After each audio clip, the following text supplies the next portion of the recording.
Okay, so now we're in 11b, part of the lecture. We left off with discussing the Zoot Suit riots, but we want to continue to discuss the World War II period for a second. Almost a half a million Mexican American Hispanics fight in World War II, but they're not allowed to fully enjoy the GI benefits, which was one of the key elements that many working class white folks who fought in the war were able to basically level up, if you will, get an education and progress towards American dream housing, all of that. Instead, Hispanics are come back from the war. Often they're not able to get jobs or live outside of segregated areas. Again, we also discussed the Bracero program. This is Mexican labor that was invited here because we needed their labor since women were in the factories, men were fighting the war. We needed somebody to make the food that the nation needed to survive on. Much like the Mexican firefighters that are now being invited up from Mexico to help fight the Los Angeles fires, these were invited workers, but growing a tremendous case of amnesia, by 1954, there's a program called Operation Wetback. Terrible name for a program. Under the Eisenhower administration, deporting between 300,000 and 1.3 million Mexican and Mexican Americans, American citizens, out of the United States. Again, the same reasons. It's always, it seems, this fear of economic pressure that whites feel from Mexicans, and then there's this whole thing of, oh, they're criminals, oh, they've got disease, oh, they're just not like us. And again, right now we have that same kind of mantra going on. A former president saying, oh, they're rapists, they're coming over here, they're drug dealers, they're murderers, and I'm sure some fine people. This is how white America discusses Mexican nationals and Mexican Americans. I want you to know Hernandez versus Texas, 1954. This was a Supreme Court case declaring that since no Hispanic had ever been allowed to serve on a jury in Texas, that a conviction by an all-white jury was, in fact, wrong.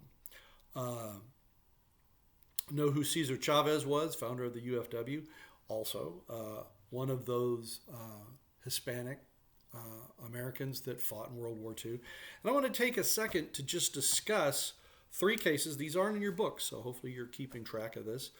I want to talk about three Medal of Honor winners that were from this time period that were Hispanic. First is Sergeant Jose Lopez, won in the Medal of Honor in 1944. He had to re-enlist after coming back to America in 1949 because in Texas he could find no work. Another Texan Hispanic, General Richard Cavazos, he was in World War II, but he got his Medal of Honor in 1953, eventually becoming a general. And Fort Hood in Killeen, Texas, formerly named for a Confederate general, is now called Fort Cavazos after this Medal of Honor winner.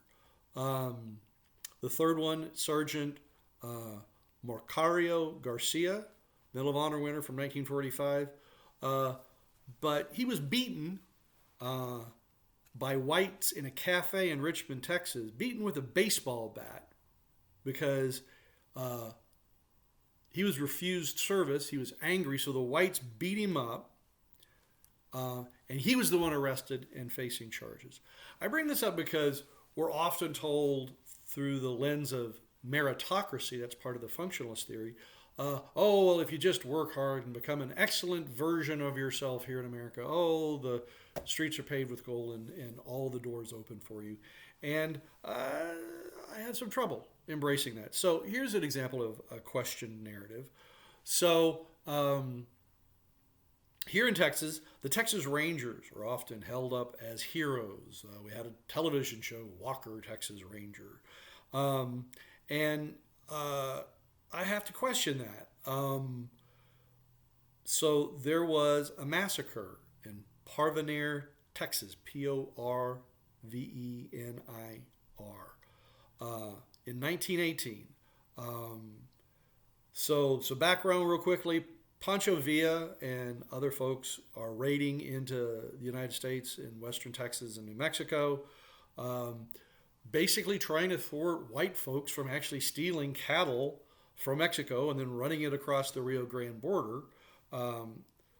They are upset, so they have some raids into New Mexico and into Texas. Texas Rangers and the U.S. Cavalry are called in, and they attack a village called Porvenir. Even though there's no evidence that these people had anything to do with these raids, 15 men and boys, as young as 16, are summarily executed. This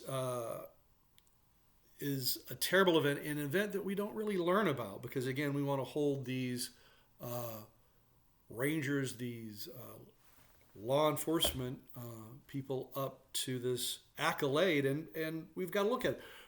Who were the Texas Rangers? They were originally put together to fight Native Americans, the Comanche, the Cherokee, the Kiowa, and the Apache, and they do an amazing job of basically pulling almost a genocide by pushing these groups farther and farther out until they're basically gone. They are also put together to harass Mexican and Mexican Americans, making things safe for white people and white settlers. And here's another event that I'll have you remember. In 1877 in San Elizario, Texas, an Anglo business owner claimed that he owned the Salt Lakes, which had been considered community resource, like water is, for years and years and years.